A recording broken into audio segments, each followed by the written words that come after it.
अस्सलाम वालेकुम, मैं हूं शाहजेब खानजादा। इमरान खान ने पंजाब और खैबर पख्तूनख्वा असेंबलियां तहलील करने की तारीख दे दी है। कह दिया है कि 23 दिसंबर को दोनों असेंबलियां तोड़ देंगे। मगर अब से कुछ देर पहले पीडीएम ने वजीर आला पंजाब चौधरी परवेज इलाही के खिलाफ तहरीक अदम एतमाद जमा करा दी है और असेंबली की तहलील का रास्ता फिलहाल रोक दिया है। सिर्फ यही नहीं, पीडीएम की तरफ से पंजाब असेंबली के स्पीकर और डिप्टी स्पीकर के खिलाफ भी तहरीक अदम एतमाद जमा कराई गई है। ये किस हिकमत अमली के तहत हुआ है? क्योंकि पंजाब में वजीर आजम शहबाज शरीफ, साबिक सदर आसिफ अली जरदारी मुतहर्रिक हो गए थे। उसके बाद उनकी मुलाकातें भी हुई, चौधरी शुजात हुसैन साहब से मुलाकातें हुई। फिर खबर आई कि चौधरी सालिक हुसैन इस बात के लिए तैयार नहीं है कि परवेज इलाही कंटिन्यू करें। फिर अचानक ये मामला कैसे हुआ है? नून लीग के पंजाब के सदर और वफाकी वजीर दाखिला राना सनाउल्लाह साहब हमारे साथ मौजूद। राना साहब, बहुत शुक्रिया मैं शो में ज्वाइन करने के लिए। राना साहब, ये किस हिकमत अमली के तहत हुआ? आप तो चैलेंज कर रहे थे इमरान खान को, असेंबलियां तहलील करो, हम इलेक्शन करा देंगे, अब आप लोग अदम एतमाद ले गए। जी, हमारा चैलेंज जो है वो अपनी जगह पे बरकरार है और बिल्कुल हम इलेक्शन के लिए तैयार हैं और ये असम्बलियाँ तोड़ना चाहते हैं। तो उसके जो बुनियादी तकाज़े हैं, अगर एक वज़ीर आला जो है वो असम्बली जो है वो तोड़नी चाहता है तो उसे असम्बली का एतमाद हासिल होना जो है वो पहली शर्त है। तो इसलिए जो है वो आज 9:35 पे गवर्नर पंजाब ने जो है वो एडवाइस जो है वो भेजी है वज़ीर आला पंजाब को कि वो इस 23 के असम्बली तोड़ने के इक़दाम जिसके मतलब ऐलानात किए जा रहे हैं उससे पहले एतमाद का वोट हासिल करे और फिर उसके बाद 9:51 पे जो है वो अदम एतमाद की तहरीक जो है वो जमा करवा दी गई है ताकि वज़ीर आला जो है वो अदम एतमाद का वोट लिए बग़ैर असम्बली को जो है वो ब्रेक ना कर सकें। और इसी के साथ जो है वो डिप्टी स्पीकर और स्पीकर के ख़िलाफ़ भी अदम एतमाद की तहरीक जो है वो जमा करवाई गई हैं। और इसके पीछे जो डिस्कशंस हुई हैं, जो लीडरशिप के ज़ेरे गौर जो फ़ैसले के लिए मामलात रहे हैं, उसमें बुनियादी तौर पे हम क्योंकि इस अमल के हक़ में नहीं है। हम समझते हैं कि इस तरह से ज़िद, अना और फितना गरी के लिए और फसाद के लिए, मुल्क को डिस्टेबल करने के लिए, मुल्क में अदम इस्तेहकाम लाने की असम्बलियों को तोड़ने का अमल जो है ये गैर जमहूरी अमल है और ये एक जो है वो गैर आइनी अमल है।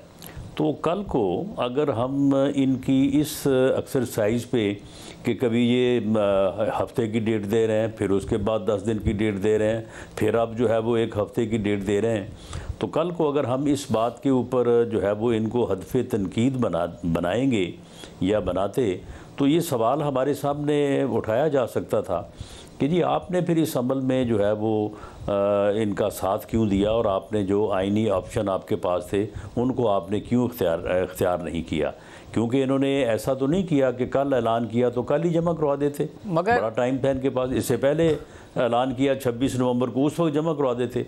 तो जब ये बार बार जो है वो 1 महीने का टाइम ले रहे थे तो उसमें ये फिर सवाल जो है वो हमारे सामने भी आ सकता था जिसको हमने रिड्रेस किया है। मगर हाँ साहब, ज़ाहिर है खान साहब ने अगर तहलील करनी होती वो फ़ौरन कर देते, मगर वो इसलिए कर रहे थे कि आप लोग एतमाद या अदम एतमाद की तहरीक जमा करा दें और उसके बाद परवेज़ इलाही वज़ीर आला ही ना रहें अगर वो एतमाद का वोट ना ले पाएँ, या वो इसलिए कर रहे थे कि आप मुज़ाकरात की टेबल पर आएँ, उनके हवाले से जो केसेस हैं जिसके हवाले से वो ख़तरात का इज़हार कर चुके हैं कि उन्हें नाअहल करने के मामलात हो रहे हैं, उस पर उनसे बात की जाए, आगे के मामलात तय किए जाएँ, इस्टेब्लिशमेंट भी कहीं ना कहीं उन्हें कोई गारंटीज़ दे, वो ये चाह रहे थे। आपने कुछ अलग नहीं किया?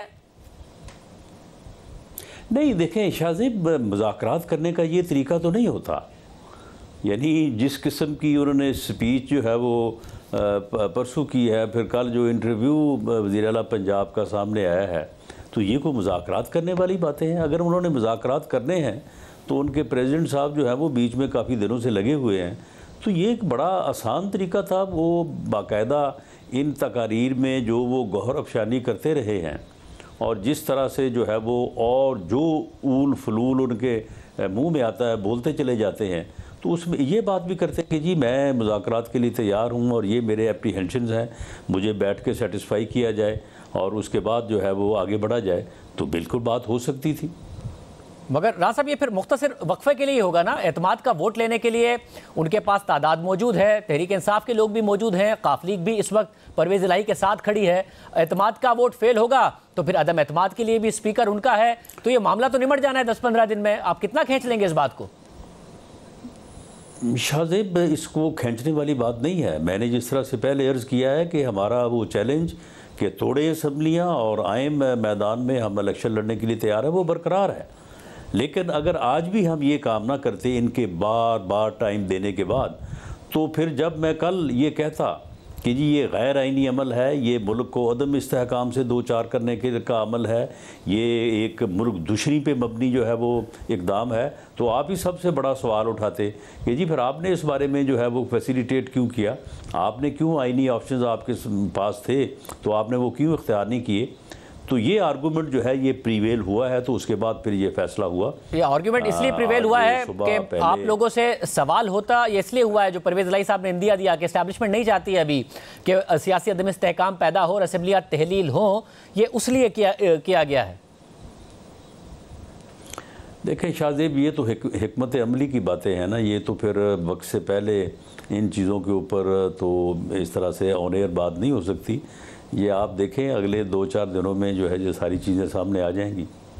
तो राज साहब आगे बढ़ेंगे कैसे? आपको ये पता है ना कि एतमाद का वोट वो ले लेंगे, या इसमें हवाले से भी आपकी हिकमत अमली है कि अराकीन होंगे जो एतमाद के वोट के लिए नहीं जाएंगे परवेज़ इलाही के?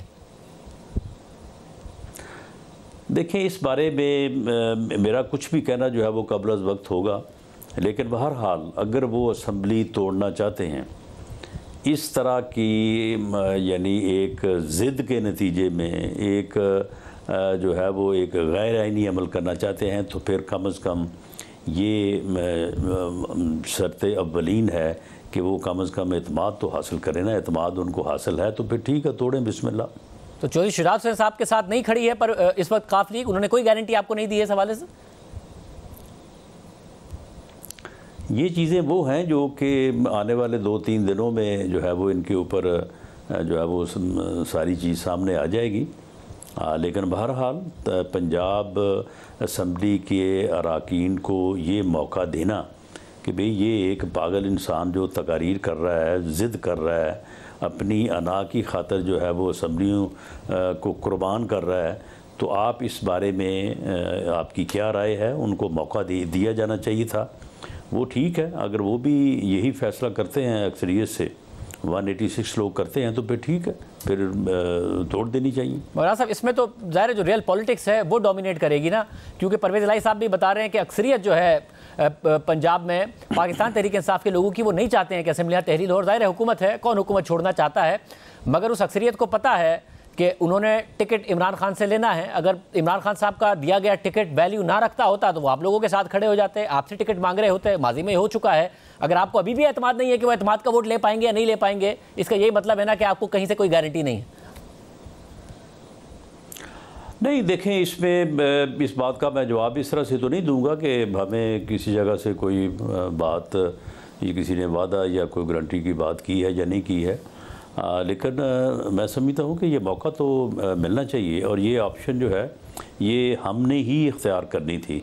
और हमारा जो इस बारे में जो बहस मुबासा आर्गूमेंट काउंटर आर्गूमेंट जो है वो पिछले दिनों से चलते रहे हैं, तो उस पे फिर इस बात को जो है वो ज़्यादा अहमियत हासिल हुई है कि हमें कम से कम जिस अमल को हम कहते हैं कि ये अमल गलत है, जिसे हम गैर आइनी अमल कहते हैं, जिसे हम मुल्क में अदम इस्तेहकाम का अमल कहते हैं, जिस अमल के नतीजे में कल को कोई मुल्क में जो है वो एमरजेंसी के हालात भी पैदा हो सकते हैं, तो इस मौके के ऊपर हमारा बिल्कुल खामोश बैठे रहना और बिल्कुल कोई अमल ना करना जो है ये कल को हमें जवाबदेह ठहरा सकता है।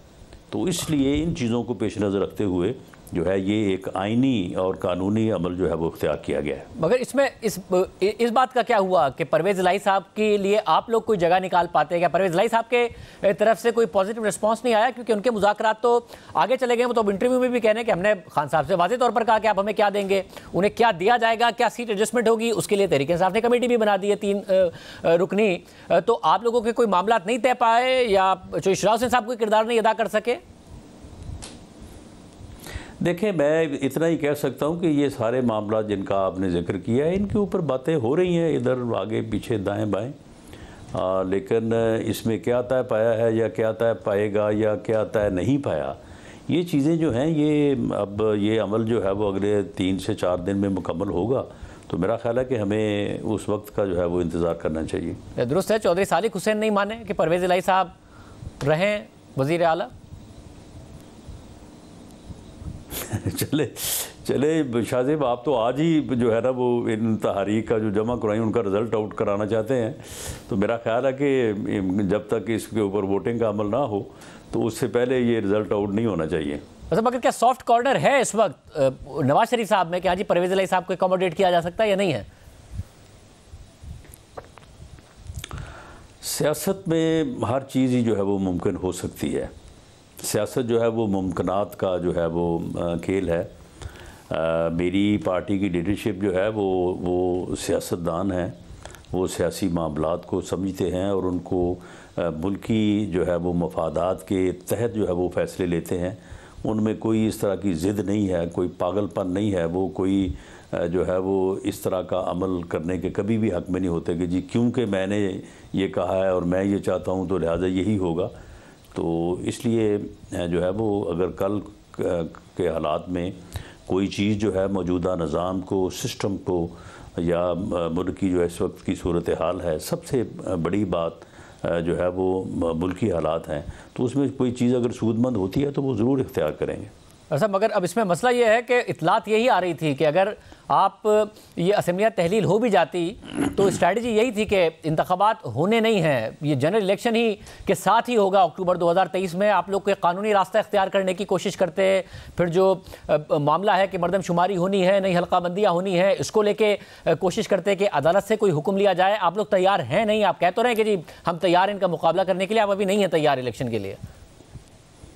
नहीं, हम तैयार हैं, हम 100% नहीं 200% तैयार हैं। लेकिन देखें, ये एक अमल जो है जो कि ज़िद पे मबनी है, जो कि जो है वो एक ज़ाती घटिया अना पे मबनी है, ये एक आइनी तौर पे तो ये मिसफिट है। आप मुझे बताएं कि फिर हम दो तरह की कोशिश कर सकते हैं ना, या तो फिर हम सिंध असम्बली और बलूचिस्तान असम्बली को भी कायल करें कि जी आप भी तोड़ें और जो है वो पूरे मुल्क में जो है वो जनरल इलेक्शन हो जाए। लेकिन उसमें बलूचिस्तान और सिंध बिल्कुल वो इस बात के ऊपर तैयार नहीं है। वो कहते हैं कि जी एक हम गैर आइनी, गैर कानूनी, एक मबनी पर ज़ाती अना जो है वो उस अमल का हम हिस्सा क्यों बने, हम उसको क्यों इंडोर्स करें। तो फिर जब ये सूरत है तो फिर कल को अगर इन सूबों में पहले इलेक्शन हो जाता है तो फिर जब जनरल इलेक्शन होगा कौमी और 2 सूबाई असम्बलियों का, तो उस वक्त यहाँ पे कैसे होगा, केयर टेकर सेटअप कैसे आएगा, जो आइन की वो आर्टिकल्स हैं जिनके तहत जनरल इलेक्शन जो है उसमें पूरे मुल्क में केयर टेकर सेटअप होना चाहिए, उनके ऊपर किस तरह से अमल दरामद होगा। यानी ये कॉम्प्लिकेशंस तो हैं, और ये कॉम्प्लिकेशन जो है वो जब सामने दरपेश होंगी तो उसके ऊपर कोई ना कोई फ़ैसला जो है वो पार्लियामेंट को, जुडिशरी को, इलेक्शन कमीशन को लेना तो होगा। सब तो फिर ये मामला यही है ना, क्योंकि देखें आपके लिए कोई सिचुएशन है नहीं राना सनाउल्लाह साहब कि पंजाब में इलेक्शन में चले जाए पंजाब और आप लोग फिर IMF को मुतमईन करने के लिए ऐसे मुश्किल फ़ैसले करें जिसकी कॉस्ट पंजाब का इलेक्शन हो। तो या तो आप लोग वो मुश्किल फ़ैसले नहीं करेंगे ताकि आप इलेक्शन जीत सकें, तो मुल्क दिवालिया की तरफ चला जाएगा।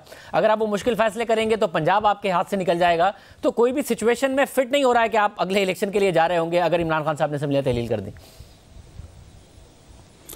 नहीं, देखें, जिस सूरत हाल को आप एनालाइज कर रहे हैं एक मुश्किल सूरत हाल ज़रूर है, और हम तो ये चाहते हैं, बल्कि हर मुहिब्बे वतन आदमी ये चाहता है कि ये इस तरह की ज़िद, कभी लॉन्ग मार्च, कभी इंसानों का समुंदर, कभी इस्लामाबाद पे कब्ज़ा, कभी चढ़ाई जो है वो, कभी बंदूकें इकट्ठी कर रहे हैं। तो इन सारी चीज़ों की बजाय अगर आपको इस मुल्क से, इस रियासत से मोहब्बत है तो सबसे पहले तो चार्टर ऑफ इकॉनमी होना चाहिए, सबको बैठना चाहिए। तमाम सियासी जमातों को जो है वो बैठ के मुल्क की रियासत की पहले सोचनी चाहिए। ये टेररिज्म जो इस वक्त जो वाक़यात ये पिछले 3 दिन में हुए हैं KPK में, तो उनके पेश नज़र चीज़ें तो वो है कि यहाँ पे सर जोड़ के बैठना चाहिए। सर जोड़कर क्या बैठे हैं? इमरान खान साहब आपकी हुकूमत पर तनकीद कर रहे हैं। वो कह रहे हैं कि मईशत का जनाजा निकालने के अलावा इम्पोर्टेड सरकार ने चमन से सवात, लकी मरवत और बन्नू तक ऐसे हालात कर दिए हैं कि 50% इजाफा हो गया है दहशतगर्दी के वाक़यात में। दोस्ताना अफगान हुकूमत की फ़ौजों की जानिब से बैन अल-अक़वामी पाक अफगान सरहद पर जो वाक़यात हैं उस पर भी वो आपकी हुकूमत को जिम्मेदार ठहरा रहे हैं। बन्नू का जो वाक़या है उसमें तो अभी तक कोई ऐसी रिपोर्ट्स नहीं आई हैं कि क्लियरेंस हो गई हो। फिर लकी मरवत में पुलिस के ऊपर हमला हुआ, इस पर इमरान खान साहब कह रहे हैं कि आपकी हुकूमत में बहुत ही जो मईशत के साथ साथ ये वाक़यात भी बहुत ज़्यादा बढ़ गए।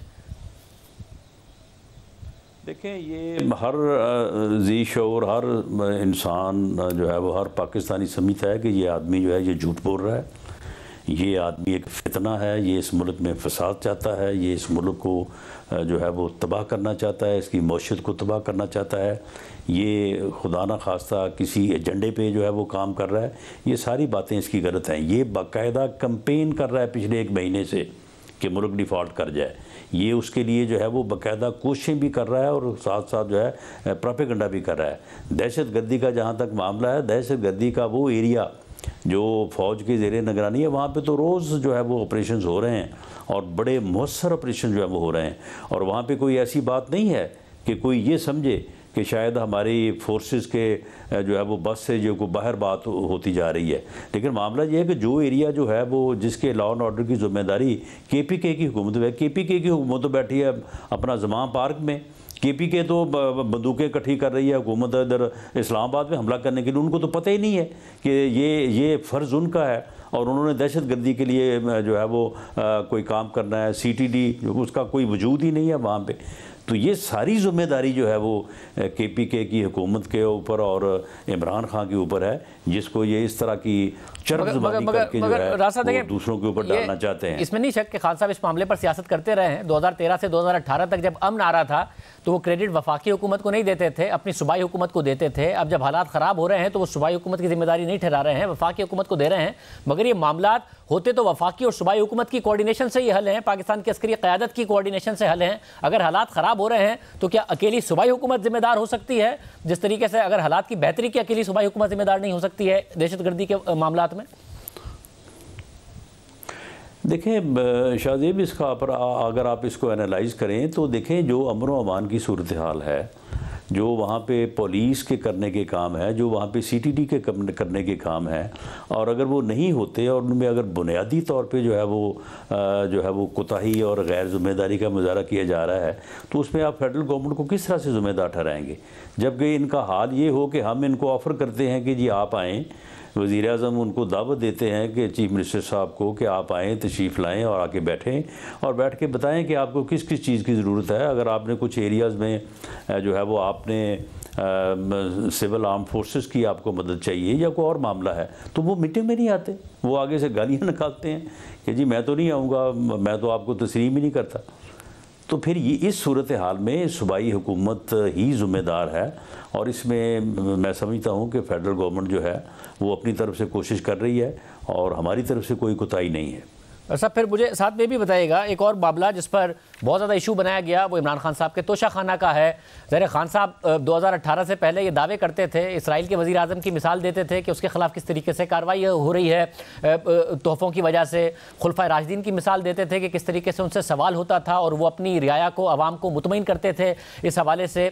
मगर ख़ुद जब आए तो ज़ाहिर है उन्होंने तोहफ़े ले लिए बजाय इसके कि इसके ख़िलाफ़ कार्रवाई करते। मगर जब आपकी हुकूमत भी उनके खिलाफ बातें कर रही है, मगर जब अदालत ने आप लोगों से भी सवाल किया तो आप लोगों ने भी आज लाहौर हाई कोर्ट में यही बताया कि 1947 से लेकर अब तक की जब तफसीलात मांगी जा रही है कि हम नहीं दे सकते, ये तो जो है कौमी मामला है, क्यों नहीं दे रहे आप तफसीलात? नहीं, देखें वो कानून तो है, इसमें तो कोई शक नहीं है। इससे पहले इमरान खान साहब भी हाई कोर्ट में, इस्लामाबाद हाई कोर्ट में ऐसा ही जवाब जो है वो दाखिल कर चुके हैं और वो कानून जो है वो अमेंड नहीं हुआ। लेकिन मामला ये है कि जिस तरह की घटिया चोरी इस आदमी ने की है, जिस तरह का फ्रॉड इसने किया है और जिस हद तक किया है, ऐसा तो किसी ने भी नहीं किया। और फिर जो इसने उनको जिस तरह से फिर उनकी कीमतें गलत लगवाई हैं, अरबों की कीमतें जो है वो लाखों में, और उसके बाद जिस तरह से उनको बेचा है, जिस तरह से इसने मुल्क की इज़्ज़त को जो है वो दाव पे लगाया है, और उसके बाद ये 50 अरब का यानी 5 अरब की प्रॉपर्टी लेके 50 अरब का टीका जो है वो लगा दिया है इसने कौमी ख़जाने को। तो ये सारी चीज़ें जो हैं इस्लाम में, शरीयत में, हदीस में ये भी आया है कि सबसे बड़ी जो है वो ज़्यादती और गुनाह की बात ये है कि तुम जो कहते हो वो ना करो, यानी तुम्हारा कौल और फ़ेल में तज़ाद जो है ये भी एक बहुत बड़ी जो है वो गुनाह और बुरी चीज़ है। तो इस आदमी ने तो देखें उस वक्त जब ये करप्शन कर रहा था, ये घटिया काम कर रहा था, उस वक्त ही जो है ये करप्शन के जो है वो अपने मुखालफिन के ऊपर इल्ज़ामात लगा रहा था। मगर साहब यानी इतना तज़ाद है, इतना 2 नंबर आदमी है ये, इतना ये मुनाफिक आदमी है कि इसका यानी बंदा परेशान हो जाता है कि यार कोई बंदा इस हद तक भी 2 नंबरी कर सकता है, मगर इस हद तक भी कोई बंदा जो है वो मुनाफिकत कर सकता है। मगर साहब जिसने तोहफे ले लिए, आज लाहौर हाई कोर्ट के जज ने भी कहा उसने अपने असासों में डिक्लेयर कर दिए, तो बात तो पब्लिक हो गई। तो अगर अदालत मांगे तो आप दे दीजिएगा ना, जब अदालत आपसे सवाल कर रही है 1947 से लेकर अब तक अगर पिटीशन जी बिल्कुल। देखें उसके बारे में नैब जो है वो इंक्वायरी कर रहा है, और उसका जवाब मैं नहीं समझता कि गवर्नमेंट को देना चाहिए या हमें देना चाहिए। हम सियासी तौर पे उसके ऊपर जो तबसरा करें सो करें, हाँ, लेकिन उसका जवाब जो है वो नैब को देना चाहिए। बनता है तो बनाएं, नहीं बनता तो ना बनाएं। बहुत शुक्रिया। हसन साहब हमारे साथ मौजूद थे। इस वक्त नई डेवलपमेंट है कि तहरीक दम एतमाद और एतमाद दोनों के लिए हुकूमत ने मूव कर दिया है। देखते हैं कि पंजाब में क्या होता है और कितने दिन तक ये मामला चलता है। प्रोग्राम में ब्रेक शामिल करते हैं, तो मज़ीद बात करें। पीपल्स पार्टी इस वक्त क्या सोच रही है, हमारे साथ सीनियर रहनुमा पाकिस्तान पीपल्स पार्टी और वफाकी वजीर शेरी रहमान साहबा मौजूद हैं। शेरी रहमान साहबा बहुत शुक्रिया हमें शो में ज्वाइन करने के लिए। शेरी रहमान साहबा, पीपल्स पार्टी सोच क्या रही है, हिकमत अमली क्या है? जी, पीपल्स पार्टी की इस वक्त सोच हमेशा जाहिर है लॉन्ग टर्म की होती है। तारीख को पहले देखते हैं, हेडलाइंस को बाद में। तो इसलिए ये बहुत ज़रूरी है कि आइन शिकन जो आपका एक प्राइम मिनिस्टर निकल के गया है उसको आप पहले डिफीट करें पॉलिटिकली, वो जो भी तरीका हो, चाहे वो पंजाब और केपी में इलेक्शन हो, चाहे वो नो कॉन्फिडेंस हो जैसे पार्टनर्स जो भी यूनिटी गवर्नमेंट का फैसला होता है, चाहे कोई और तरीक़ेकार हो। लेकिन दूसरी बात मैं ये कहूँगी कि देखिए इतनी जल्दी हमारा हौसला भी नहीं टूटता। हम कोई आनी जानी मतलब बुलबुला नहीं है ना पीटीआई जिस तरह अपने आप को बना रहा है।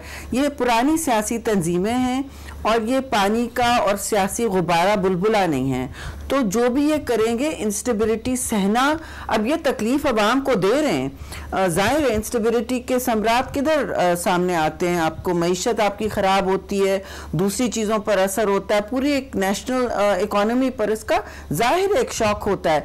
तो ये अवाम को तकलीफ देने, अजियत देने तैयार हैं। हम नहीं चाहते ऐसा हो और हम नहीं समझते कि इस वक्त मजीद कोई जनरल इलेक्शन देके बहरानी कैफियत क्रिएट किया जाए। और मेरी नाकिस राय में शाहजेब साहब, may be I am wrong, क्योंकि ये रोज़मर्रा के हालात है। मैं समझती हूँ इमरान खान के अंदर उनकी पार्टी में कोई नहीं चाह रहा है कि ये इस तरह असेंबलियाँ तोड़ी जाएं। नंबर 1, उनके आपस में बहुत सारे इख्तिलाफात हैं, चाहे क्यू में हो पीटीआई में हैं, वो वाज़े हैं, नज़र भी आ रहे हैं। मगर खुद परवेज़ इलाही साहब भी कह रहे हैं कि तहरीक इंसाफ की अक्सरियत या अरकान नहीं चाहते हैं कि असेंबलियाँ तहलील हों, मगर जब आप खुद भी कह रहे हैं कि और ज़्यादा मुआशी अदम इस्तेहकाम ही इसके नतीजे में आएगा। देखिए इनसे कोई डिक्टेशन नहीं लेगा। ये तो सबकी सोच है, पीपल्स पार्टी की सोच सफ़े अव्वल में है कि इनसे डिक्टेशन नहीं लेना है। किसी गैर जमहूरी क़ुव्वत, अब ये बनते चले जा रहे हैं, अगर वो असेंबलियाँ तोड़ना चाहते हैं तो फिर वो अपनी फुस्तायत का एक सामने ला रहे हैं ना, आंसर ओपनली ला रहे हैं। कौन इस तरह चाहता है? मैं समझती हूँ, अगेन मेरी नाकिस राय है कि मैं समझती हूँ कि ये नेगोशिएशंस और अपने एनआरओ के लिए काम किया जा रहा है। ये चाह रहे हैं कि हमारा नर्व रैटल, हम रैटल हो जाएं, ज़दाई साहब रैटल हो जाएं, शहबाज साहब रैटल हो जाएं। ऐसा नहीं होगा जी।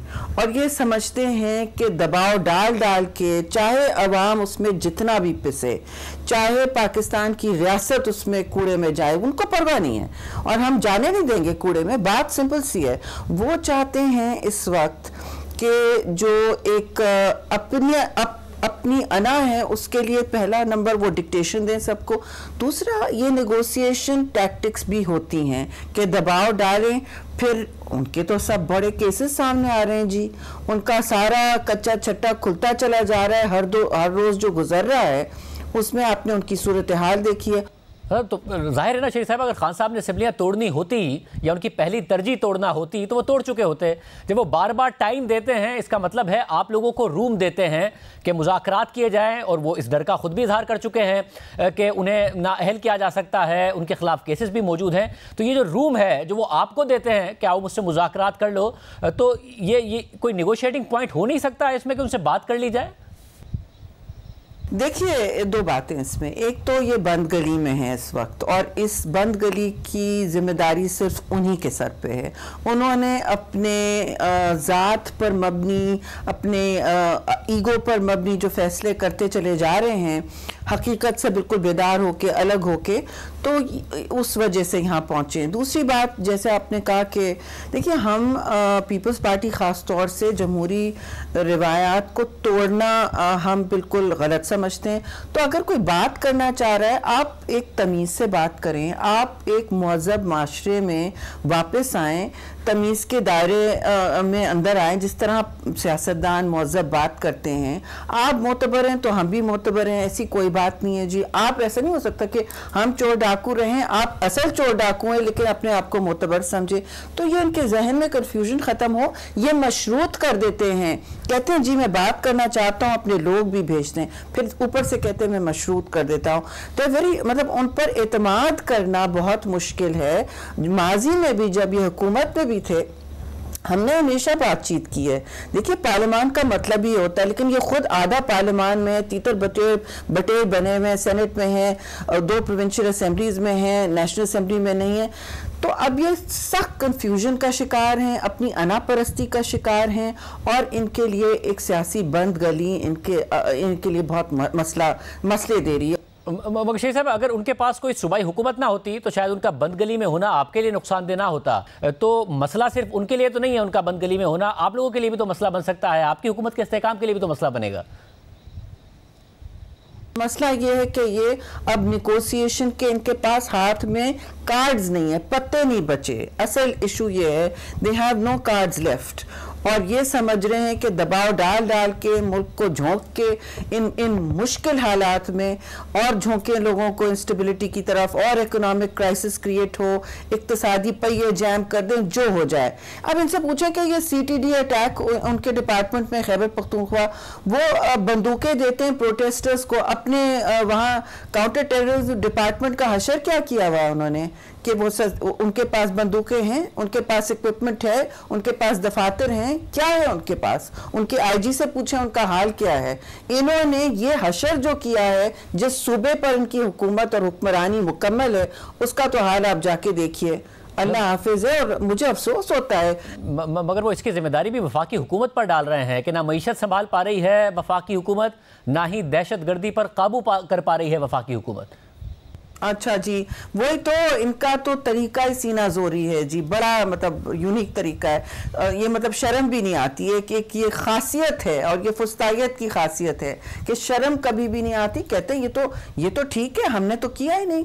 अब इन्होंने जितनी बोरोइंग की है, जितने कर्जे लिए हैं शाहजेब, एग्जैक्ट उतने लिए हैं जितनी 70 साल में पाकिस्तान की हुकूमतें ना ले सकी, उन्होंने उसको डबल किया। आई थिंक 24 अरब 100 अरब लेके इन्होंने उसको 48 किया है जी। तो 4 साल में इन्होंने क्या गुल खिलाए हैं। जिस घाव की तरफ पाकिस्तान को, जिस गलबे की तरफ घसीटना चाह रहे हैं, उसकी भी माफी नहीं मांगते अवाम से। टेररिज्म के हवाले से तो मेरा मुंह ना खिलवाएं। इन्होंने क्या कहा, इनके क्लिप्स आपके सामने हैं, कहते हैं कि हम सबको लाएंगे, सर पे बिठाएंगे। तालिबान खान से क्या बात की जाएगी, आप मुझे बताएं। वो बात करें, वो मुअज़्ज़ब हो जाएं, और वो समझें कि वो एक, देखिए जमहूरियत के मायने होते हैं हम सब बराबर हैं, कोई बादशाहत नहीं है उनकी, कोई इक़्तिदार पे उनका ख़ास मतलब वो नहीं है, होल्ड नहीं है कि उनका कोई लेजिटिमेसी सिर्फ उनकी है। नहीं, ऐसा नहीं होता। ये सिर्फ फुस्तायत वाले जहन में होता है। अना पसंदी की बात है ये कि वो समझते हैं कि वो उनकी कोई बादशाहियत है? नहीं, ऐसा नहीं है। वो ज़मीन पे उतरें। बहुत शुक्रिया। शरीमान साहबा कह रही हैं मुज़ाकरात होंगे अगर ज़मीन पर उतरें। इस वक्त कोई पोजीशन ऑफ स्ट्रेंथ नहीं है पाकिस्तान तहरीक इंसाफ के पास। प्रोग्राम में शामिल करते हैं और आम खबर उस पर बात करेंगे। प्रोग्राम में दोबारा खुशामदीद नाजरीन। ये अचानक क्या हुआ है कि हुकूमत ने एतमाद और अदम एतमाद दोनों के लिए मूव किया है, और परवेज़ इलाही साहब अब इस हवाले से क्या कर सकते हैं, इमरान खान क्या करेंगे, मगर ये सब हुआ कैसे, क्या हो रहा था? आज रईस अंसारी साहब हमारे साथ मौजूद। रईस अंसारी साहब बहुत शुक्रिया। रईस साहब, क्या अंदर की बात है, कैसे ये मामला अचानक हुआ और एतमाद अदम एतमाद दोनों एक साथ हो गई? देखिए, बिल्कुल आज सुबह जो इजलास हुआ था मुस्लिम लीग नून का, उसमें पहली बार ऐसा हुआ कि काफ लीग के सालिक हुसैन और जो चीमा साहब हैं वो दोनों जो इस इजलास में मौजूद थे, और वहाँ भी ये डिस्कस हुआ था, इन दोनों ऑप्शन पे गौर हुआ था। और उसके बाद आज शाम जो है सालिक हुसैन जब मिले हैं आसिफ जरदारी को, तो हमने ये खबर ब्रेक की थी कि आज ही किसी वक्त जमा हो सकती है ये। और देखें टाइम, देखें इसका जो टाइम ये था कि रात को तकरीबन 9 बजे के बाद ये अदम एतमाद जमा हुई। और जो आमतौर पर रात को सेक्रेटरी असम्बली इस वक्त बैठे नहीं होते। वो और बात है कि असम्बली सेक्रेटरी वाले कहते हैं कि जी सेक्रेटरी साहब जो नायतुल्लाह हक हैं वो रात देर तक काम करते हैं, लेकिन वो आज रात मौजूद थे। और हमारे जरा ये कहना है कि आज शाम 4 बजे 4:30 बजे के करीब ये सेक्रेटरी असम्बली अनायतुल्लाह हक ऐवान वज़ीर आला में मौजूद थे। उस वक्त वहाँ परवेज़ इलाही और मोहन सलाई भी वो ऐवान वज़ीर आला में मौजूद थे, जहाँ हमारे जरा ये कहते हैं कि परवेज़ इलाही को भी इल्म था और तमाम जो अपोजिशन की जमातें हैं जिन्होंने जमा कराना था, ये बाकायदा सबको इल्म था कि आज जमा होगी। तो और इस वक्त रात को 9:30 बजे बैठे और बहुत आराम से ईजी तरीके से जो आए और आके वो जमा हो गई। और जबकि आप पहले देख चुके हैं कि जो पहले असम्बली में तारीख एतमाद जमा हुई, कभी असम्बली का सेक्रेटरी नहीं मिल रहा था तो कभी कोई नहीं मिलता। और ये जो सेक्रेटरी असम्बली अनायतुल्लाह हक ये रिटायर्ड हो चुके थे। जब परवेज़ इलाही स्पीकर थे तो उन्होंने 1 साल के लिए मजीद इन्हें कॉन्ट्रैक्ट भी दिया था।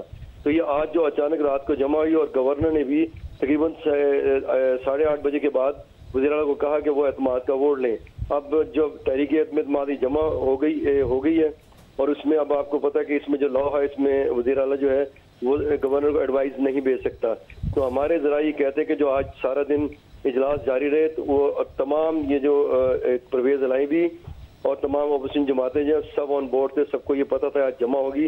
और रात को स्पेशली सेक्रेटरी असम्बली जो है वो 9:30 बजे असम्बली में बैठे थे और उन्होंने ये रिसीव कर ली। जी, ये बड़ी दिलचस्प बात है। यानी आप कह रहे हैं ये हो नहीं सकता कि परवेज़ इलाही के इल्म में लाए बगैर और परवेज़ इलाही के मर्जी के बगैर ये अदम एतमाद जमा हुई होगी और ये सारा का सारा मामला हुआ होगा। ये हो नहीं सकता जो उनका ताल्लुक रहा है। जी बिल्कुल, मैं ये आप देख लेंगे सारे जो अगर आप ताने बाने मिलाएं तो कभी भी ये ऐसा लगता नहीं है कि उनके मर्जी के बगैर हुआ। और ये शाम को वहाँ मौजूद भी थे ऐवान वज़ीर आला में, और उसके बाद ये अचानक शाम को जमा हो गई। लेकिन ऐसा कभी नहीं होता कि अदम एतमाद की तहरीक हो और अगर स्पीकर चाहे तो वो आज तो कम से कम रात को जमा नहीं करेगा। कल वर्किंग डे है, वर्किंग डे में आए, स्पीकर आए, सेक्रेटरी के पास आए, तो ये कोई इमरजेंसी मैटर भी नहीं था या ऐसा कोई कोर्ट ऑर्डर भी मौजूद नहीं था कि आज ही जिस तरह को अदालतें हुक्म जारी करती हैं कि आज रात 10 बजे तक 12 बजे तक ये हो जाना चाहिए जैसे कि पहले होता रहा है, लेकिन इस किस्म का कोई ऑर्डर मौजूद नहीं था। तो इससे बज़ाहिर ये नजर आ रहा है कि जो ये जमा हुई है ये उनको भी पता था, मैं तो मुतहदा अपोजिशन को भी पता था हमें जमा करानी है, और ये परवेज़ इलाही साहब को भी इल्म में था कि ये जमा होनी है। और ये उन्हीं के पुराने सेक्रेटरी हैं जिनको उन्होंने रिटायरमेंट के बाद 1 साल मजीद दिया था, और वो मौजूद थे और उन्होंने उसको जमा कर ली। ऐसा मुझे क्विकली ये भी बताएगा कि क्या आसिफ जरदारी साहब ने बड़ा अहम किरदार अदा किया है ये जो कदम उठाया गया है पीडीएम की तरफ से इसमें? जी बिल्कुल, आप ये पीडीएम बेशक कह लें, लेकिन इसमें नून लीग और पीपल्स पार्टी ये दो ही ऑन बोर्ड जमाते हैं जिन्होंने ये फैसला किया। इसमें फजल रहमान से हो सकता है, मौलाना फजल रहमान से रब्ता किया गया हो, लेकिन ये पंजाब में क्योंकि 7 सीटें पीपल्स पार्टी की, बाकी नून लीग की है, 1 राय पार्टी की है और 3-4 आज़ाद हैं। तो अपोजिशन जो है पंजाब में मुतहदा अपोजिशन के पास 180 सीट्स हैं, और 180 ही सीट्स जो है तहरीक इंसाफ के पास हैं, 10 काफ लीग की हैं। तो इसमें ये 2 जमातें ऑन बोर्ड थी, इन्हें पीडीएम कह लें या पीपल्स पार्टी और नून लीग का जो है उनका आपस में जितनी बात हुई, और जो कल भी हुई थी, प्राइम मिनिस्टर साहब जो थे वो चौधरी शुजात से मिले, और प्राइम मिनिस्टर फिर आसिफ जरदारी साहब से मिले, आसिफ जरदारी साहब चौधरी शुजात से मिले। तो ये 3 लोगों में बात चल रही थी। इसमें तो हो सकता है फोन पे मौलाना फजल रहमान से उन्होंने रब्ता किया हो, लेकिन ये बज़ाहिर कोई अभी तक हमारे पास ऐसी इत्तला नहीं कि उन्होंने पीडीएम के सर्वर बहुत से शुक्रिया, राब्ता बहुत किया शुक्रिया। साहब इस हवाले से तफसीलात बता रहे थे। अब परवेज़ इलाही का इस पर क्या मौक़िफ़ होगा कि जो सेक्रेटरी असेंबली हैं उनके हवाले से जो तफसीलात बता रहे हैं रईस अंसारी साहब कि उनके इल्म में लाए बगैर, परवेज़ इलाही साहब के और उनकी मर्ज़ी के बगैर और इतनी रात गए ये काम हो नहीं सकता था। प्रोग्राम में आगे बढ़ते हैं। इमरान खान ने अपने एहतसाब के बयानिए की नाकामी को तस्लीम तो कर लिया है, मगर वो इसकी सारी जिम्मेदारी साबिक army chief general Qamar Javed Bajwa पर डाल रहे हैं। दावा कर रहे हैं कि एहतसाब का इदारा नैब जनरल बाजवा के कंट्रोल में था, लेकिन उन्होंने मेरे इसरार के बावजूद कुछ नहीं किया और मुझे कहते रहे कि ऑपोजिशन को छोड़े, मईशत पर ध्यान दें। जब मैं गवर्नमेंट में था, मैं जनरल बाजवा को कहता रहा कि ये 30 साल से चोरी कर रहे हैं, इनके ऊपर करप्शन केसेस हैं, नैब आपके नीचे है, आप नैब कंट्रोल करते हैं, मेरे नीचे ही नहीं है, क्यों नहीं इनके केसेस आगे बढ़ाते? पहले तो हमें सारा वक्त ये बताते रहे कि फिक्र ना करें सर, हो रहा है सब कुछ, सर अभी कुछ हो रहा है, पहले तो हमें ये बताते रहे। आहिस्ता आहिस्ता हमें पता चला कि इनकी तो कोई नियत ही नहीं है करप्शन की। मुझे फिर कहना शुरू हो गया कि जी आप मुल्क की इक्तिसादियात को ठीक करें, इकोनॉमी को ठीक करें, भूल जाए इसको, ये अकाउंटेबिलिटी को। इमरान खान एक तरफ तो कह रहे हैं कि जनरल कमर जावेद बाजवा के लिए करप्शन कोई मसला ही नहीं था, नैब उनके कंट्रोल में था और उन्होंने कुछ नहीं किया, मगर अपने इसी खिताब के दौरान ये भी कह दिया कि मेरी हुकूमत में जनरल बाजवा ने मुझे बताया कि आपके लोगों के खिलाफ करप्शन की फाइलें बनी हुई हैं, वीडियोज़ हैं। तो मैंने उनसे कहा कि क्या ये हमारी एजेंसी का काम है? मुझे एक जगह बताया गया जनरल बाजवा ने कि जी आपके लोगों के ऊपर हमारे पास तो फाइलें हैं उनकी करप्शन की, उनके ऊपर फिल्में बनी हुई हैं, उनकी वीडियोस बनी हुई हैं। अब मैंने उससे भी कहा कि क्या ये हमारी एजेंसीज का काम है कि हम वीडियोस बनाएं और गंदी वीडियोस बनाएं या किसी के ऊपर कोई उसके ऊपर फाइलें बनाएं? क्या ये उनका काम है आके बताएं कि जनाब इसके ऊपर ये फाइल है तो हमने उसकी फलानी फाइल बनाई हुई है और हमने उसका कोई वीडियो बनाई हुई है? ये किधर होता है? वीडियोस के अलावा कम से कम करप्शन की फाइलों के हवाले से इमरान खान ये भी कह रहे हैं कि जनरल बाजवा के लिए करप्शन मसला नहीं था। फिर ये भी बता रहे हैं कि जब जनरल बाजवा ने इमरान खान को उनके साथियों की करप्शन की फाइलों का बताया तो उन्हें ये पसंद नहीं आया। जबकि इससे पहले इमरान खान ये भी कह चुके हैं कि एस्टैब्लिशमेंट से नून लीग को इसलिए मसला होता है क्योंकि उनकी करप्शन का फौज को पता होता है। और फिर अचानक इमरान खान को जनरल बाजवा की क़यादत में एस्टैब्लिशमेंट से मसला होने लगा, मगर जो कुछ गुज़िश्ता सालों में हुआ जनरल बाजवा इससे बरी ज़िम्मा नहीं हो सकते। लेकिन इमरान खान भी अपने इंतकाम पर मबनी एहतसाब के बयानिए की नाकामी का सारा मलबा जनरल बाजवा पर डालकर खुद को बरी ज़िम्मा नहीं कर सकते। खुद इमरान खान के इत्तेहादी और वज़ीर आला पंजाब परवेज़ इलाही ने कल अपने एक इंटरव्यू के दौरान कहा कि जनरल बाजवा की एक्सटेंशन के दौरान जनरल फैज़ ने इमरान खान के कहने पर नैब चेयरमैन को कहा कि मुझे और मोनिस इलाही को अंदर कर दें, जिसके बाद उन्हें जनरल बाजवा से शिकायत करना पड़ी क्योंकि जनरल फैज़ बाजी नहीं आ रहे थे और वो ऐसा इमरान खान के कहने पर कर रहे थे। यानी परवेज़ इलाही के दावे के मुताबिक इमरान खान जनरल फैज़ के ज़रिए नैब पर दबाव डाल रहे थे कि वो अपने ही इत्तेहादी को गिरफ्तार करवा दें। तो अपोजिशन के खिलाफ केसेस बनाने के लिए वो इदारों के ज़रिए क्या कुछ करवाना चाहते थे। आज इस हवाले से रोज़नामा द न्यूज़ में एडिटर इन्वेस्टिगेशन अंसार अब्बासी की खबर शाया हुई है, जिसमें जनरल बाजवा के करीबी ज़राए ने दावा किया है कि बिल्कुल साबिक DG/FIA बशीर मेमन की तरह साबिक वज़ीर आज़म इमरान खान जनरल बाजवा से भी सियासतदानों को गिरफ्तार करवाने का कहते रहे हैं। और जब जनरल बाजवा ने उनसे पूछा कि वो ऐसा कैसे कर सकते हैं तो इमरान खान ने जनरल मुशर्रफ और उनके तरीक़ेकार का हवाला दिया, जिसका जनरल बाजवा ने जवाब दिया कि मुशर्रफ तो एक डिक्टेटर था, आप अपनी ख्वाहिश के हवाले से मुझे लिख कर दें, लेकिन इमरान खान ने लिख कर नहीं दिया। अंसार अब्बासी की खबर के मुताबिक जनरल बाजवा के करीबी ज़राए का दावा है कि नैब को इमरान खान, शहजाद अकबर और अपने एक स्पाई मास्टर के ज़रिए कंट्रोल करते थे।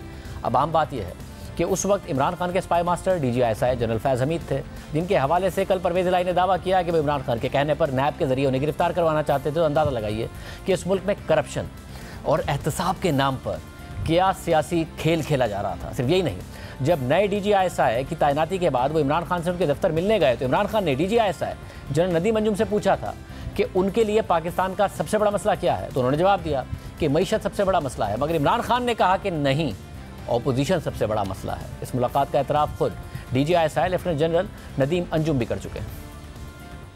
मैंने जब खुद DG/ISI बना तो मेरे से पूछा गया कि पाकिस्तान का नंबर 1 मसला क्या है, तो मैंने कहा सर मेरी नज़र में ये हमारे मुआशी मसाइल हैं। बहरहाल जिन्होंने सवाल पूछा वो मेरी राय से मुत्तफिक नहीं हुए, उनकी नज़र में हिज़्ब इख्तिलाफ पाकिस्तान का सबसे बड़ा मसला था। आज परवेज इलाही भी कह रहे हैं कि इमरान खान तो जनरल फैज़ के जरिए उन्हें भी गिरफ्तार करवाना चाहते थे। जनरल बाजवा के करीबी ज़राए दावा कर रहे हैं कि इमरान खान जनरल बाजवा के जरिए भी मुखालिफिन को गिरफ्तार करवाना चाहते थे। और उससे पहले DGFIA बशीर मेमन बता चुके हैं कि इमरान खान उनके जरिए मुखालिफिन को गिरफ्तार करवाना चाहते थे। साबिक DGFIA बशीर मेमन ने हमारे प्रोग्राम में यह तस्लीम किया कि इमरान खान ऐसा करने के लिए उन्हें नैब की मिसालें देते थे और कहते थे कि उनके एक फ़ोन कॉल पर नैब लोगों को गिरफ्तार करता है। उमर चीमा साहब की स्टोरी में लिखा हुआ है कि आपको बुलाकर ये कहा और आपको ताना दिया कि आपने कुछ नहीं किया और मैंने एक फ़ोन कॉल नैब को की और देखें अगले दिन शहबाज शरीफ गिरफ्तार हो गया। इसको कहते हैं वफादारी। ये किसने कहा था आपको? जाहिर है चीफ एग्जीक्यूटिव वो उन्होंने मुझे कहा था, तो बाद में साबित भी हो गया ना कि उन्होंने किए बहुत सारे केसेस। वज़ीर आज़म इमरान खान ने आपको ये कहा? जाहिर है वही चीफ एग्जीक्यूटिव है ना पाकिस्तान के। आज इमरान खान कह रहे हैं कि नैब को तो जनरल बाजवा कंट्रोल करते थे और जनरल बाजवा के लिए करप्शन कोई मसला नहीं थी, इसलिए अपोजिशन के खिलाफ केसेस आगे नहीं बढ़े। लेकिन अगर नैब जनरल बाजवा के कंट्रोल में था और उन्होंने केसेस आगे बढ़ने नहीं दिए तो फिर ये केसेस बनवाए किसने थे? इमरान खान जब वज़ीर आज़म थे तो कहते थे कि ये सिर्फ उनका दौर है जिसमें नैब ने बड़े बड़े मुजरिमों पर हाथ डाला है और नैब की रिकवरीज का हवाला भी देते थे। नैब ने अपने 18 सालों में हमारे आने से पहले पूरा अब तक पैसा उन्होंने रिकवर किया था वो 290 अरब रुपया था और हमारे 3 सालों में उन्होंने 519 अरब रुपया रिकवर कर चुके हैं। सिर्फ अब नैब ने बड़े बड़े लोगों के ऊपर हाथ डाला, ये सिर्फ हमारे दौर में। हमारे दौर से पहले कभी नैब ने बड़े लोगों को हाथ नहीं डाला। और ये हकीकत है कि नैब इमरान खान की हुकूमत में सबसे ज़्यादा मुतहर्रिक रहा मगर अपोजिशन की क़यादत को गिरफ्तार करने में मुतहर्रिक रहा मगर हुकूमत और इत्तेहादियों के खिलाफ केसेस आगे नहीं बढ़ाता था। 16 और 17 मई 2019 को कॉलम निगार जावेद चौधरी ने उस वक्त के चेयरमैन नैब से होने वाली गुफ्तगू का अहवाल अपने कॉलम में लिखा था। चेयरमैन नैब ने जावेद चौधरी को बताया था कि हुकूमत चाहती है कि इमरान खान का हेलीकॉप्टर केस बंद हो जाए, बाबर एवान के खिलाफ रेफरेंस पर कार्रवाई रोक दी जाए। हुकूमत चाहती है कि परवेज खटक के खिलाफ मालम जब्बा की गैर कानूनी लीज की इंक्वायरी रोक दी जाए। इसका रेफरेंस मुकम्मल हो चुका है और आप बहुत जल्द परवेज खटक को भी लॉकअप में देखेंगे। इसके अलावा इस गुफ्तगू में साबिक चेयरमैन नैब ने इत्तेहादियों के केसेस पर भी बात की और कहा कि यह दुरुस्त है कि हम अगर आज हुकूमत के इत्तेहादियों को गिरफ्तार कर लें तो ये हुकूमत 10 मिनट में गिर जाएगी। मगर इसी दौरान चेयरमैन नैब की एक मुबैना वीडियो इमरान खान हुकूमत के हाथ लग गई और वो वीडियो तैयबा गुल नामी खातून ने बनाई थी और इस मकसद के लिए बनाई थी कि वो चेयरमैन नैब की हिरासानी को अयां कर सकें और इंसाफ ले सकें। मगर इमरान खान ने उनकी वीडियो लेकर उन्हें इंसाफ देने के बजाय चेयरमैन नैब को ब्लैकमेल करना शुरू कर दिया और जावेद चौधरी से चेयरमैन नैब की इस गुफ्तगू के 6 दिन बाद इमरान खान के मुआविन खुसूसी के चैनल पर वो वीडियो चला दी गई और चेयरमैन नैब ब्लैकमेल होना शुरू हो गए। फिर हुकूमत के खिलाफ तमाम केसेस जिनका चेयरमैन नैब जिक्र किया करते थे एक एक करके बंद कर दिए गए या उनमें कोई पेशरफ्त ही नहीं हुई। यानी तैयबा गुल ने अपनी शिकायत वज़ीर आज़म के शिकायती पोर्टल में पहुँचाई तो बजाय इसके कि जावेद इकबाल के खिलाफ कोई कार्रवाई होती, उल्टा तैयबा गुल की वीडियो को इस्तेमाल करके जावेद इकबाल को ब्लैकमेल किया जाने लगा। इस वीडियो के जरिए इमरान खान की हुकूमत ने नैब को इस्तेमाल करके वो सब हासिल किया जिसकी तफसीलात अभी हमने आपके सामने रखी हैं। खुद तैयबा गुल ने हमारे प्रोग्राम में इमरान खान और उनके प्रिंसिपल सेक्रेटरी आदम खान और उनके मुआविन खुसूसी पर संगीन इल्ज़ाम लगाए और ये भी कहा कि 45 दिन तक उन्हें वज़ीर आज़म हाउस में रखा गया। इमरान खान साहब से भी आपकी मुलाकात हुई थी? आजम खान और ताहिर खान से नहीं, इमरान खान साहब खुद वज़ीर आज़म से भी आपकी मुलाकात हुई थी? जी बिल्कुल। क्या कहा था उन्होंने? वज़ीर आज़म हाउस उनके ऑफिस में मुलाकात हुई और क्या कहा उन्होंने? जी पीएम ऑफिस गई थी मैं, वहाँ पे उन्होंने आज़म खान साहब थे, ताहिर खान साहब थे और 2-3 लोग थे, मुझे सबका नाम नहीं पता था। वहाँ पे ये मिले मुझे, उन्होंने मुझे ये कहा कि आप परेशान ना हो, आप मदीने की रियासत में हैं और यहाँ पे सबको इंसाफ मिलेगा। मैं आपकी इन्वेस्टिगेशन में स्टार्ट करवा रहा हूँ, इंक्वायरी कमेटी बिठा रहा हूँ, ये कर रहा हूँ वो कर रहा हूँ।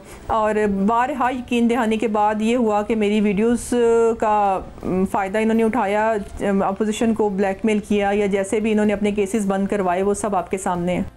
ज़रा सोचिए, इमरान खान रियासत मदीना की मिसाल देते हैं तो रियासत मदीना तो दूर की बात है, यहाँ भी किसी महज़ब मुआशरे में ये हो सकता है कि किसी मुल्क के सरबराह को एक खातून शिकायत करे कि मुझे हिरासा कर रहा है कोई और वो मुझे ब्लैकमेल कर रहा है और उल्टा उनकी वीडियो इस्तेमाल की जाए उस शख्स को ब्लैकमेल करने और अपोजिशन के खिलाफ। तो यह है कि इस पूरे तनाज़े के बावजूद जब गुज़िश्ता साल तारीख के मुतनाज़ तरीन चेयरमैन नैब जावेद इकबाल की रिटायरमेंट का वक्त आया तो इमरान खान सदारती ऑर्डिनेंस ले आए और उन्हें तौसी दिलवा दी। अगर चेयरमैन नैब जनरल बाजवा के कंट्रोल में थे तो उन्हें इमरान खान तौसी क्यों दे रहे थे?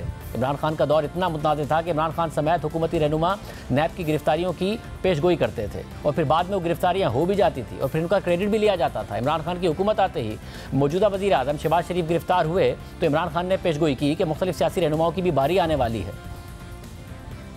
मैं देख रहा था सारे लाइनों में बैठ के बड़ी शक्लें बना के कि जी बड़ा जुल्म हुआ शहबाज शरीफ से। मैं उनकी शक्लें देख रहा था, उनमें से मुझे कई वो लोग नजर आ रहे थे जो मुझे पता है उनके कितनी बड़ी, अभी उनका भी नाम आने वाला है, वो डरे हुए उनकी बारी आने वाली है और इनकी बारी आएगी। खाकान अब्बासी बार बार तकरीरें कर रहे थे कि मुझे जेल में डालो, अगर मैंने कुछ गलत किया जेल में डाल दिया हमने उसे। ये सब इमरान खान करवा रहे थे या जनरल बाजवा करवा रहे थे? ये सब इमरान खान खुद कह रहे थे या जनरल बाजवा इमरान खान से कहलवा रहे थे? क्योंकि फिर सबकी बारी आई और पाकिस्तान की अहम सियासी क़यादत के खिलाफ केसेस बने और अहम सियासी रहनुमा गिरफ्तार भी हुए। इमरान खान की हुकूमत में मौजूदा वज़ीर आज़म शहबाज शरीफ को मुख्तलिफ केसेस में 2 दफ़ा गिरफ्तार किया गया और वो मजमूई तौर पर 10 माह तक कैद में रहे। इसी तरह मरीम नवाज़ के खिलाफ भी केसेस बने। इमरान खान की हुकूमत आने से 1 माह पहले मरीम नवाज़ एवनफील्ड रेफरेंस में गिरफ्तार हुई और फिर अगस्त 2019 में नैब ने एक बार फिर मरीम नवाज़ को चौधरी शुगर मिल्स केस में गिरफ्तार कर लिया। इसी तरह साबिक वज़ीर आज़म शाहिद खान अब्बासी को LNG केस में 7 माह तक जेल में रखा गया और मौत के कैदियों की चक्की में रखा गया। इसी तरह आसिफ जरदारी इमरान खान की हुकूमत में 6 माह तक जेल में रहे। उनकी बहन फरियाल तालपुर 5 माह तक कैद में रही। मौजूदा वज़ीर दिफा ख्वाजा आसिफ को अबदी से ज़ायद असासों के केस में 6 माह तक कैद में रखा गया। मौजूदा वफाकी वज़ीर बराए मनसूबाबंदी एहसन इकबाल को इमरान खान की हुकूमत में नैब ने गिरफ्तार किया। इसी तरह मौजूदा वफाकी वज़ीर साद रफ़ीक और उनके भाई नैब के केसेस में 16 माह तक गिरफ्तार रहे। हमजा शहबाज 20 माह तक गिरफ्तार रहे। साबिक वज़ीर ख़जाना मिफ्ता इस्माइल 3 माह तक गिरफ्तार रहे। मगर आज इमरान खान कह रहे हैं कि नैब उनके कंट्रोल में नहीं थी। सिर्फ यही नहीं, जब नैब केसेस से बात नहीं बनी तो इमरान खान की हिदायत पर दीगर इदारों के जरिए सियासी रहनुमाओं पर केसेस बनाने की कोशिश की गई। हमारे प्रोग्राम में साबिक DGFIA बशीर मेमन ने दावा किया था कि साबिक वज़ीर आज़म इमरान खान ने उन्हें ख्वाजा आसिफ के खिलाफ गद्दारी का केस बनाने का कहा था। ख्वाजा आसिफ के खिलाफ तो वज़ीर आज़म ने बहुत ज़्यादा तकारीर में भी कहा था कि उनके इकामे का मसला है। इकामा रखना is not a crime, it's a work permit too. ये गद्दारी का केस जुमरे में कैसे आ गया? वो गद्दारी का केस बनाना चाह रहे थे। सिर्फ यही नहीं, इमरान खान की हुकूमत में एंटी नारकोटिक्स फोर्स का भी इस्तेमाल किया गया। जब राना सनाउल्लाह के खिलाफ करप्शन का कोई इल्ज़ाम नहीं मिला तो उनके खिलाफ मंशियात का केस बना दिया गया और उन्हें गिरफ्तार करके बदतरीन हालात में रखा गया। फिर मुकदमे की सदाकत पर कस्में खाई गई, कलमे पढ़े गए। हुकूमत की तरफ से मुसलसल ये दावे किए गए कि पूरी मॉनिटरिंग की वीडियो मौजूद है, तमाम शवाहिद मौजूद हैं, सब पेश किए जाएंगे, अदलिया को मुतमईन किया जाएगा। मगर फिर हुआ क्या? 175 दिन के बाद लाहौर हाई कोर्ट ने राना सनाउल्लाह को जमानत पर रिहा कर दिया और बाद में खुद तहरीक इंसाफ के रहनुमाओं ने तस्लीम किया कि ये केस गलत बनाया गया था। सिर्फ यही नहीं, इमरान खान के दौर में जो एहतसाब हुआ, इस हवाले से अदालतों की भी सख्त ऑब्जर्वेशन आई और अदालत ने केस के मेरिट्स, नैब की नीयत और साख पर संगीन सवालात उठाए और एहतसाब के पूरे अमल पर सवालात उठने लगे। खुद आसिफ सईद खोसा जैसे चीफ जस्टिस ने भी 11 सितंबर 2019 को कहा कि हम बतौर इदारा इस तासुर को बहुत ख़तरनाक समझते हैं कि मुल्क में जारी एहतसाब सियासी इंजीनियरिंग है और इस तासुर के ख़ात्मे के लिए फ़ौरी इक़दामात की ज़रूरत है ताकि ये अमल अपनी साख ना खोए। इसके अलावा खुद शेख रशीद अहमद ने हमारे प्रोग्राम में कहा कि हमारा एहतसाब इंतकाम बन के रह गया है। ख़ुद जो तहरीक इंसाफ के वज़रा थे वो सवालात उठाते रहे कि ब्यूरोक्रेसी काम नहीं कर रही है। आज इमरान खान सारी जिम्मेदारी जनरल बाजवा पर डाल रहे हैं, मगर ना तो जनरल बाजवा बरी ज़िम्मा है, ना जनरल फैज़, ना इमरान खान। तीनों से जवाब बनता है। इरादे अल्लाह हाफ़िज़।